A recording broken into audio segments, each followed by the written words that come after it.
नमस्कार। आँखीझालको 753औं अंकमा तपाईंलाई हार्दिक स्वागत छ। आजको अंकमा हामी घरेलु विषादी बनाउने तरिका, खानेकुरा खोज्दै जंगल पस्ने चेपाङले चलाएको मिठाई पसल र सम्पदा क्षेत्रको महत्व सम्बन्धी सामग्रीहरू देखाउँछौ। उपत्यकाका प्राचीन शहरहरूमध्ये एक हो पाटन शहर। यहाँका मठ, मन्दिर, पोखरी, ढुङ्गेधारा, बहाल, ननीचोक जस्ता ठाउँहरू शहरको व्यवस्थित विकासका लागि निकै महत्वपूर्ण छन्। विभिन्न जात्रा, पर्व र धार्मिक तथा सांस्कृतिक काममा यस्ता क्षेत्रको विशेष महत्व हुन्छ। परम्परा धान्न मात्रै होइन, आधुनिक शहर व्यवस्थापनमा समेत यस्ता क्षेत्रको विशेष महत्व हुन्छ।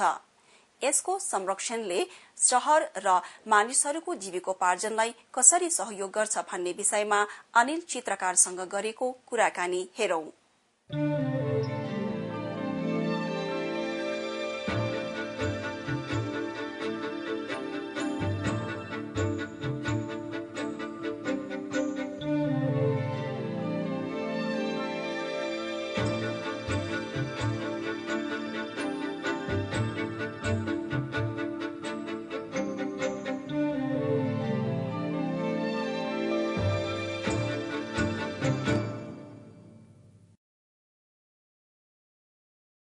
अहिले हामी यो पाटनको छ नि एउटा ऐतिहासिक शहरमा छौं र यो शहरभित्र हामी पस्दाखेरि सबभन्दा पहिला हामी के गर्छौं, अलिकति उकालो चढेर माथि आउँछौं र त्यो उकालो माथि चाहिँ हामी गेट अथवा पाटनको ढोका चाहिँ हामी देख्छौं र त्यसपछि एउटा खुला ठाउँ, एकदमै ठूलो खुला ठाउँ देख्छौं जहाँ चाहिँ आज ट्याक्सीहरू अथवा गाडीहरू राखेको छ र त्यसपछि अलिकति भित्र आयो भने त्यहाँ चाहिँ इनार र पानीको ट्याङ्की हामी देख्छौं र त्यसको लगतै एउटा गणेशको मन्दिर र त्यसपछि एउटा पार्टी अथवा राति बास बस्ने एउटा सतल चाहिँ हामी देख्छौं र खालि हामीले बुझ्नुपर्ने कुरा चाहिँ के छ भन्दाखेरि यी शहरहरू निर्माण हुँदाखेरि दुई तीनवटा पक्षहरू एकदम ध्यान दिएर बनाएको हुन्छ। सो सबभन्दा पहिलो चाहिँ सुरक्षा, तर त्योभन्दा पनि महत्त्वपूर्ण गेट राख्नुको कुरा, कसलाई भित्र जान दिने र कसलाई चाहिँ भित्र जान नदिने भन्ने हिसाबले त्यो महत्त्वपूर्ण छ। अब दोस्रो पक्ष हामीले एकदम बुझ्नुपर्ने चाहिँ के छ भने जो व्यक्ति शहरभित्र आउँछन् हैन, उसलाई सबभन्दा पहिलो आवश्यकता आफ्नो घोडा अथवा जनावर अथवा खच्चड र उसले बोकेको सामान चाहिँ बिसार्नुपर्ने हुन्छ। त्यसैले त्यो जुन खुला ठाउँ हामी देख्छौं त्यो खुला ठाउँ भनेको सामान र जनावरहरू राख्नलाई हो त्यति बेला, तर अहिले आएर चाहिँ ट्याक्सी अथवा गाडी जुन राख्छौं काम चाहिँ एउटै, तर त्यो खुला ठाउँको फंक्सन चाहिँ त्यो घोडाहरू अथवा सामान चाहिँ बिसार्नलाई हो। अब त्यसपछि मानिसहरू अलि भित्र आएपछि जस्तै लुगा धुनु पर्यो अथवा सरसफाई गर्नु पर्यो अथवा पिउने पानी उसलाई आवश्यक पर्छ र त्यसपछि उसले पूजा गर्ने, उसको जुन दैनिक जुन क्रियाकलाप छ त्यो गर्ने, अनि त्यसपछि राति चाहिँ बास बस्ने, यी सबै चिजको सम्बन्ध चाहिँ एउटै छ र त्यसरी हामीले बुझ्यौं भने यो शहरलाई संरक्षण गर्ने काममा हामीले एकदम राम्रोसँग यसलाई कसरी बचाउनुपर्छ कि एउटा पार्ट मात्रै बचाउने होइन कि त्यो पुरै सिस्टमै कसरी हामीले बचाउने भन्ने कुरा चाहिँ हामीलाई स्पष्ट हुन्छ।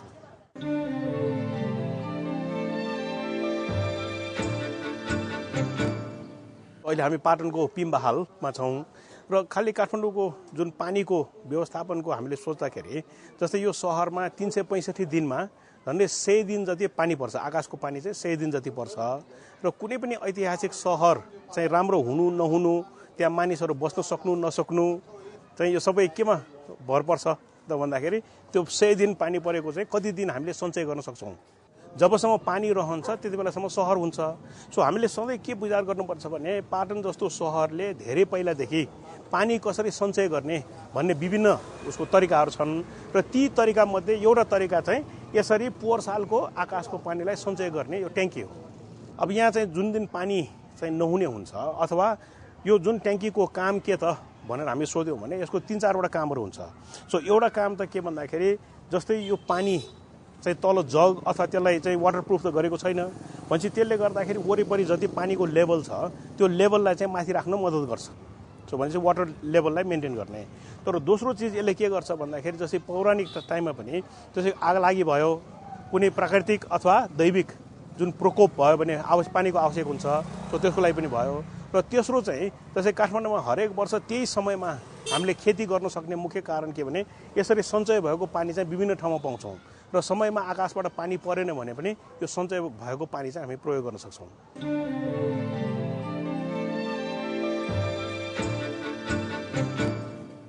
अहिले हामी पाटनको नखबहीमा छौँ र हामीले यहाँ मुख्य बुझ्नुपर्ने चाहिँ यो जुन ठाउँ अहिले हामी देख्छौँ पौराणिक हिसाबले अथवा पुरानो सहरहरूमा जस्तै यो ठाउँ जुन छ लाम्चो ठाउँ छ र त्यसको अन्तमा हामीले एउटा दबली देख्छौँ र एउटा दबली छ र त्यो दबलीको सँगै बहीको बिल्डिङ छ र त्यसको मुनि एउटा सानो चैत्य पनि हामी देख्छौँ। तर यो ठाउँहरूमा जस्तै एउटा ठुलो मन्दिर अथवा अघि देखेको जस्तो जस्तै पोखरी त केही पनि छैन। सो हामीले के सोच्नुपर्छ भने यो ठाउँ के को लागि बनाएको होला भन्ने हुन्छ। र पौराणिक हिसाबले जब यी सहरहरू निर्माण भयो ती सहरहरू निर्माण हुँदाखेरि शासकहरूलाई एउटा डर के हुन्छ भने जस्तै यहाँ भुइँचालो गयो अथवा भोलि यहाँ चाहिँ केही भनौँ न रोग भयो अथवा केही विघ्नहरू भयो भने यहाँ त धेरै चिज मानिसहरूको चाहिँ ज्यान जान सक्छ। त्यसैले शासकहरूले एउटा चिज के गरिदिएको छ भने हरेक चिज नराम्रो हुन सक्ने चिजहरूको लागि एउटा मातृका अथवा आमाको चाहिँ एउटा निर्माण गरेको छ। अब ती आमाहरू भने कसरी हामीले बुझ्नुपर्छ भने के नराम्रो चिज भयो भने आमातिर हेर्ने। अब हामीले बुझ्नुपर्ने के छ भने यस्तो ठाउँहरूमा मन्दिर पनि छैन पोखरी पनि छैन तर यो ठाउँ किन संरक्षण गर्ने त भन्दाखेरि पाटनमा भोलि केही पनि नराम्रो चिज आइपर्ला भनेर ती अष्टमातृकाको नाच चाहिँ हरेक वर्ष हामीले देखाउनको लागि यो ठाउँ चाहिँ संरक्षण गरेको हो। कहिलेकाहीँ हामीले कसरी सोच्नुपर्ने हुन्छ भन्दाखेरि खालि इँटा अथवा काठ त्यस्तो मात्रै संरक्षण होइन। संरक्षण भनेको जो सिप अथवा मानिसहरूले मुकुन्द बनाउने जुन सिप छ अथवा बाजा बजाउने जुन तरिकाहरू छ ती चिजहरूलाई संरक्षण गरेनौँ भने यो ठाउँको चाहिँ पछि कुनै पनि महत्त्व हुँदैन। घाम लाग्नेदेखि लिएर यो खुल्ला ठाउँहरू अरू बेलामा जस्तै धान सुकाउनलाई प्रयोग होला अथवा मानिसहरू अहिले जुन हामी देख्छौँ गफुरलाई प्रयोग होला। तर यो ठाउँ चाहिँ किन संरक्षण भइरहेको छ त यतिका 100 वर्षपछि पनि किन संरक्षण भइरहेको छ त भन्दाखेरि वर्षको एकपल्ट चाहिँ त्यहाँ नाच देखाउनलाई हो। तर बाँकी समयमा जस्तै समाजलाई चाहिने अरू चिजहरू जस्तै भोलि भुइँचालो जाला अथवा के जाला ती बेला त यो ठाउँहरू काम लाग्छ नै। तर संरक्षण भएको मुख्य कारण चाहिँ त्यो डबली हो। र जुन दिन हामीले त्यो नाच अथवा त्यो जुन भनौँ जात्रा चाहिँ बन्द हुन्छ त्यसपछि यो ठाउँको चाहिँ कुनै उपयोगिता चाहिँ हुँदैन।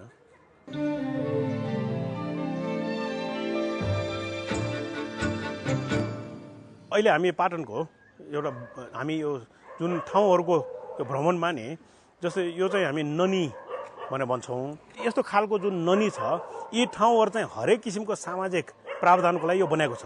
जस्तै उदाहरणको लागि अहिले हाम्रो यहाँ छेउमा एउटा घर छ यो चाहिँ सामुदायिक घर र कुनै पनि बेला तपाईँ हेर्नु भने तलबाट 3वटा ढोका छ भनेपछि 3वटा परिवारलेसम्म एकैपल्ट एकै दिनमा चाहिँ विवाहको चाहिँ भोज गर्न सक्ने भनेपछि यो ठाउँ चाहिँ प्रशस्तै ठाउँ हो। तर के को लागि भन्दाखेरि अहिले हामी सरस्वती हेऱ्यौँ भने जस्तै बच्चाहरू खेल्नको लागि प्रयोग भइरहेको छ बुढापाकाहरू चाहिँ घाम ताप्नलाई प्रयोग भइरहेछ जस्तै सरसफाइको काममा प्रयोग भएको छ। अहिले चाहिँ बिस्तारै विकासको क्रममा हामी के गरेको छ जे पनि निजी कम्पाउन्ड पनि निजी अथवा घर पनि निजी सबै निजी भएको छ। तर पाटनमा अहिले पनि हामी के देख्न सक्छौँ भने एउटा ठुलो ठाउँ तर समुदायले सबैले मिलेर चाहिँ प्रयोग गरेको हामी पाउन सक्छौँ। कुनै पनि समुदाय चाहिँ एकदम मिलेर बसेको छ भने कसैले आएर अतिक्रमण गर्ने चान्स चाहिँ एकदमै कम हुन्छ। मुख्य चाहिँ त्यो समुदाय जब बिग्रिन थाल्छ त्यसपछि अतिक्रमणको चाहिँ खतरा हुन्छ।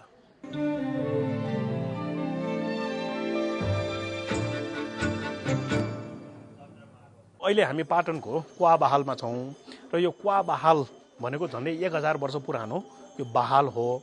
र यो बहाल पनि अघि हामीले धेरै ठाउँहरू हेरेको जस्तै यो पनि एउटा स्पेस अथवा ठाउँको हिसाबले हामीले डिफाइन गर्नुपर्ने हुन्छ। तर यो बहालको जुन ठाउँ छ यो चाहिँ साह्रै महत्त्वपूर्ण किन भन्दाखेरि यसले चाहिँ बुद्ध धर्मलाई चाहिँ हजारौँ वर्षदेखि जुन चलिरहेको छ त्यो चल्ने चिजको संस्थागत हिसाबले यो ठाउँलाई हेर्नुपर्ने हुन्छ। र खालि यहाँ सहिलो के हुन्छ भने यो 3वटा मूर्ति तपाईँले ढोकामाथि हेर्नुभयो भने सबभन्दा बिचको मूर्तिमा तपाईँ बुद्ध देख्नुहुन्छ भनेपछि यो जुन समुदाय छ उसले चाहिँ बुद्धमा आस्था राख्ने समुदाय भएकोले यो चाहिँ एउटा मूर्ति भयो। तर त्यो सँगैको जुन धर्मचक्र मुद्रा भन्छ जुन हातको त्यो पोजिसन छ त्यसले चाहिँ धर्मलाई डिफाइन गर्छ।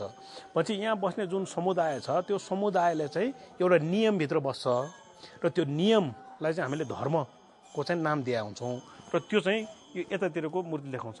अब अर्कोपट्टि हेर्नुभयो भने जस्तै त्यहाँ चाहिँ हामीले यो लोटस अथवा पद्म भएको चाहिँ मूर्ति देख्छौँ र त्यो पद्म भएको मूर्तिले चाहिँ सङ्घ अथवा जुन समुदाय हो त्यसलाई डिफाइन गर्छ। र काठमाडौँ उपत्यकामा अहिले यस्तै खालको बहालहरू झन्डै 272वटा छन्।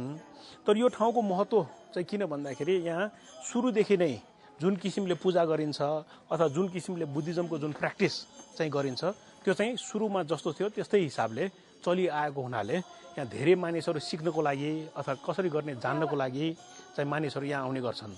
अब कुनै पनि भनौँ न समाजमा अथवा कुनै समुदायमा यी कुराहरू बिग्रेर गयो भने अनि त्यो बहाल चाहिँ राम्रोसँग चल्न सक्दैन हैन। तर त्यसमा मुख्य पहिलो विषय हाम्रो भनेको आस्था नै हो नि।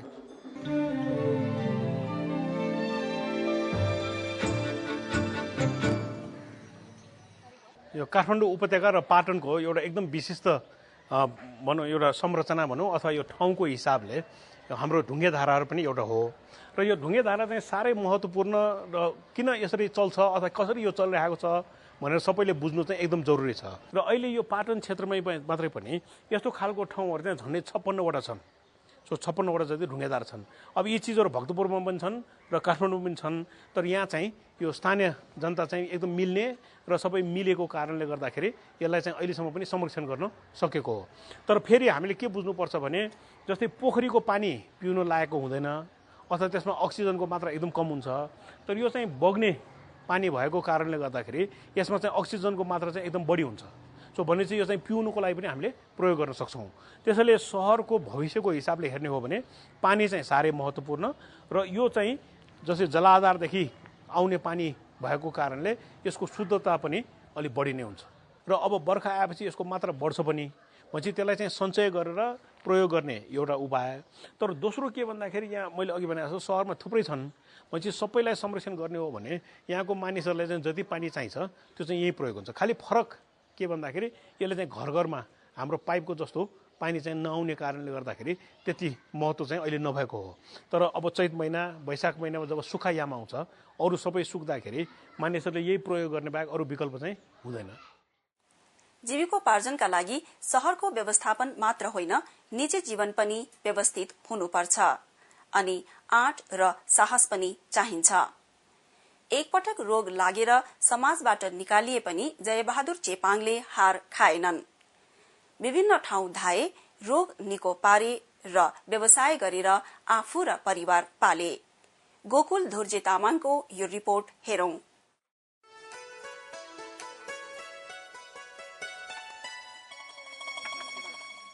चेपाङ दाईको मिठाई पसल।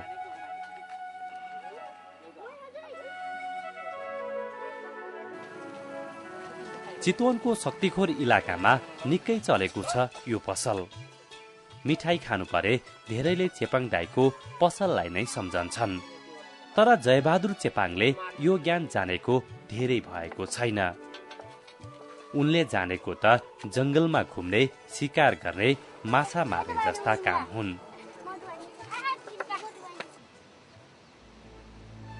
वनका गिट्ठा भ्याकुर, सिस्नो, चिउरी र चमेरा खोजी खानु चेपाङहरूको पुस्तेनी ज्ञान हो।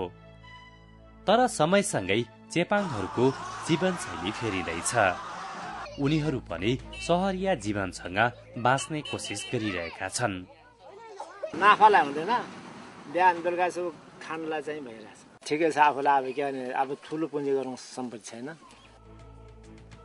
नेपालमा परिवार नियोजनका उपाय सहितको प्रचार रेडियो र टेलिभिजनमा बजेको निकै समय भयो। तर रेडियो, टेलिभिजन र सञ्चारका सबै साधनबाट टाढा जयबहादुरको परिवारलाई यसले छोएन। यस्ता धेरै जयबहादुर र बुद्धिमायाहरू भएका ठाउँसम्म यो प्रचार पुग्दै पुगेको छैन। मेरो बिहे भएको शुद्धको गनेर 9 जना छोरीहरू, छोरा छोरी गरेर 4 भाइ छोरा 5 बहिनी छोरी। 15, 16, 17 जना त मेरो छोराको मात्रै छ। हाम्रो जम्मा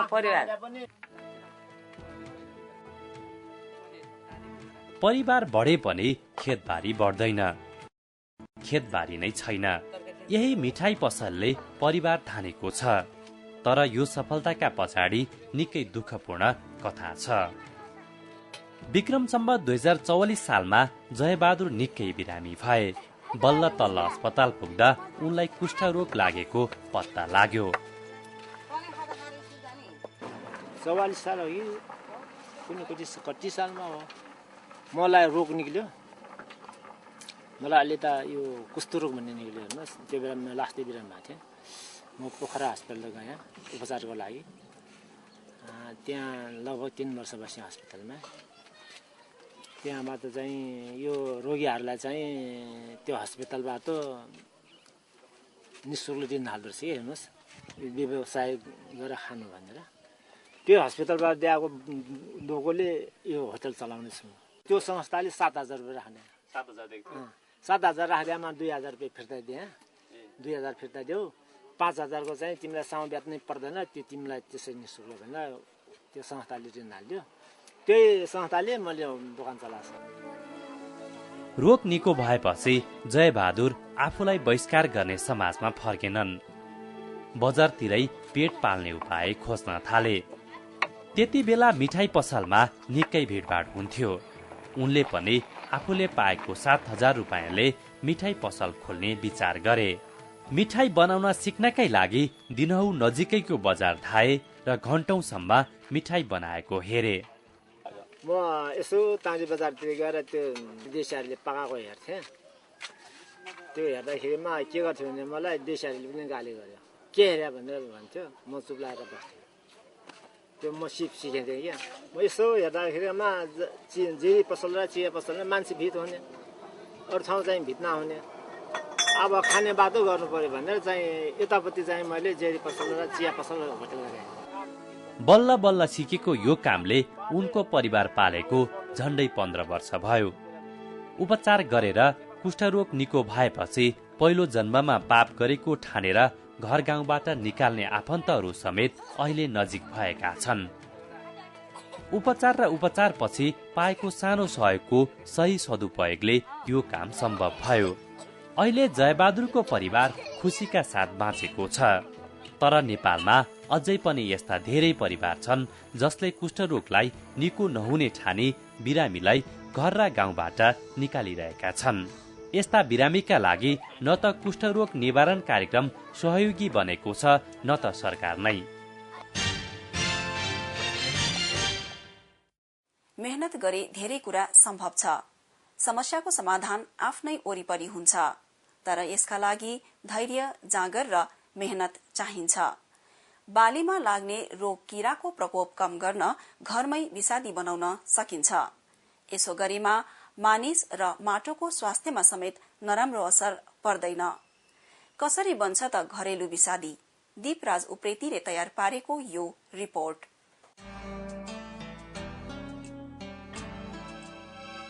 बालीमा विषादीको प्रयोग गर्ने क्रम बढ्दो छ। बजारमा पाइने विषादीको प्रयोगबाट हुने दीर्घकालीन असरका बारेमा जनचेतनाको अभाव छ। विषादीको बढ्दो प्रयोगबाट पनि रोग किराको प्रकोप पूर्ण रूपमा नियन्त्रण हुन सकेको छैन। यद्यपि विषादी किन्न किसानले अझ बढी पैसा खर्च गर्नु परेको छ। बजारमा पाइने कीटनाशक विषादीले तत्कालका लागि केही सजिलो हुन सक्छ, उत्पादन बढ़ाउन सक्छ, छोटो समयका लागि अलि धेरै आमदानी दिन सक्छ। तर यस्ता विषादीले बिस्तारै माटोको उर्वरा शक्ति नाश गरेको पाइएको छ। विषादी राखी उत्पादन गरेको अन्नपात खाने मानिस र जनावरको स्वास्थ्यमा समेत प्रतिकूल असर पर्ने गरेको छ। किसानले सबैलाई हानि गर्ने यस्तो विषादीको प्रयोग गर्नै पर्छ भन्ने छैन। यसको विकल्पमा स्थानीय स्तरमै पाइने जडीबुटी तथा अन्य स्रोत साधनको प्रयोगबाट कीरा मार्ने विषादी बनाउन सकिन्छ। यसरी बनाएको घरेलु विषादीले स्वास्थ्यमा नराम्रो असर पार्दैन अनि माटोको उर्वरा शक्ति समेत बढ़ाउँछ। साथै यस्तो विषादी बनाउन सजिलो पनि छ। बारीमा लाग्ने रोग किराहरू प्रायजसो तीतो, पिरो, टर्रो, पोल्ने र गन्ध आउने घाँसपातबाट टाढै बस्छन्। घरेलु विषादी बनाउँदा यस्तै सामग्रीहरू घर वरपरबाट संकलन गर्न सकिन्छ। घरेलु विषादी बनाउन गाईको गहुँत, नीमको पात, सिस्नो, भाट, बकाइनो, असुरो, लहरी तरकारीका पातहरू, बोझो, केतुके, गोबर जस्ता सामग्री आवश्यक पर्छ। आफूलाई आवश्यक विषादी बनाउन चाहिने जति सामान जम्मा पारेपछि ती सबै सामान अट्ने र छोप्न मिल्ने भाँडो चाहिन्छ। 5 किलो जति झारपातको सम्मिश्रणबाट बनेको विषादी करिब एक रोपनी जग्गामा लगाएको बालीका लागि प्रयोग गर्न सकिन्छ। विषादी बनाउन जम्मा पारिएको सामग्रीलाई मसिनो गरी काट्नुपर्छ अथवा ससाना टुक्रा बनाउनुपर्छ। मसिनो पारेको यस्ता टुक्रालाई भाँडोमा हाल्नुपर्छ र राम्रोसँग चलाउनुपर्छ। यसरी जम्मा गरेको कच्चा पदार्थ गहुँतमा डुबेको हुनुपर्छ। भाँडोमा बिर्को लगाएर बिहानदेखि बेलुकैसम्म घाम लाग्ने ठाउँमा राख्नुपर्छ र दिनको एकपटक राम्ररी चलाउनुपर्छ। जाडो याममा 2 हप्ता र गर्मी याममा 1 हप्तासम्म यसरी घाममा राखेर दिनै पिच्छे चलाएपछि घरेलु विषादी तयार हुन्छ। प्रयोग गर्न तयार भएको विषादी निकै गनाउँछ। यसरी तयार भएको विषादी निकै कडा हुन्छ। त्यसैले यसलाई प्रयोग गर्दा पानीमा मिसाउनु पर्छ। नर्सरीमा भएका र भर्खरै रोपेका ससाना बिरुवामा हाल्न 1 लिटर विषादीमा 19 लिटर पानी मिसाउनु पर्छ। हुर्किसकेका बिरुवामा भने 1 लिटर विषादीको घोलमा 4 लिटर पानी मिसाए पुग्छ। बोट बिरुवा र बालीमा जहाँ रोग किरा लागेको छ त्यही मात्रै विषादी हाले हुन्छ। यदि फल लागिसकेको बोट छ भने फेदमा वा जरामा विषादी हाल्नुपर्छ। बिरुवाले किरा मार्ने विषादी जराबाट सजिलैसँग लिन्छ। यसो गर्दा फलमा विषादी परी गन्ध आउने र हेर्दा नराम्रो समेत देखिँदैन। घरेलु विषादी हप्तामा एकचोटि नियमित रूपले हाल्नुपर्छ। यसले बालीमा लाग्ने रोग र शत्रु किरा सजिलै नाश हुन्छन्। अनि यस्तो विषादीको प्रयोगले बालीका मित्र किरालाई कुनै असर गर्दैन। काभ्रे पलाञ्चोकको पातलेखितका गोविन्द शर्मा बितेका 4 वर्षदेखि प्राङ्गारिक खेती गर्दै आएका छन्। उनले अहिलेसम्म बारीमा हाल्न रासायनिक मल र कीटनाशक विषादी बजारबाट किनेका छैनन्। त्यसैले उनको परिवारमा रासायनिक विषादी प्रयोग गर्ने परिवारको जस्तो रोग व्याधि छैन। अनि उनको घर गृहस्थी पनि यही फार्ममा फलेको तरकारी बेचेर चलेको छ। अर्ग्यानिक खेती भनेपछि रासायनिक मल रासायनिक विषादी हालेको छैन। त्यो चाहिँ आफ्नो संस्थालाई राम्रो हुन्छ अनि लगाउने किसानलाई पनि त्यही खेती गर्ने मान्छे राम्रो हुन्छ। गोविन्दको फार्ममा बालीमा विषादी हाल्ने तरिका पनि फरक छ। यहाँ जुनसुकै बालीमा विषादी हाल्दा पनि गीत गाउँदै विषादी छरिन्छ। रोकिरा भगाउन गीती मल छरौं, किसानको प्रगति यसैमा छ। यसो गर्दा बिरुवाले माटोबाट अझै बढी पौष्टिक तत्त्व लिने विश्वास छ। त्यसैले त उनीहरू यसलाई विषादी होइन गीती मल भन्छन्। एकातिर त्यो जडीबुटीहरू चिज भएको हुनाले गाईको पिसाब भएको हुनाले त्यसले मलको रूपमा काम गर्छ। अर्को किसिमले भन्दाखेरि त्यसले त्यो रोग किराको लागि विकर्षणको काम गर्ने, त्यसको प्रजनन क्षमता खत्तम पारिदिने, कुनैलाई मारिदिने त्यो प्रक्रिया अपनाएर रोग किराको नियन्त्रण हुन्छ। घर वरिपरि नै सित्तैमा पाइने वस्तुको संकलन गरी विषादी बनाउने वा बजारबाट पैसा तिरेर विषादी किनी माटो र मानिसको स्वास्थ्य बिगार्ने रोजाई तपाईको। आजको आँखीझाल तपाईलाई कस्तो लाग्यो? सुझाव तथा प्रतिक्रिया पठाउनका लागि हाम्रो ठेगाना हो कार्यक्रम आँखीझाल, नेपाल वातावरण पत्रकार समूह, post box number 5143 Thapathali, Kathmandu. हवस् त, आजको लागि हामी सबैलाई बिदा दिनुहोस्। नमस्कार।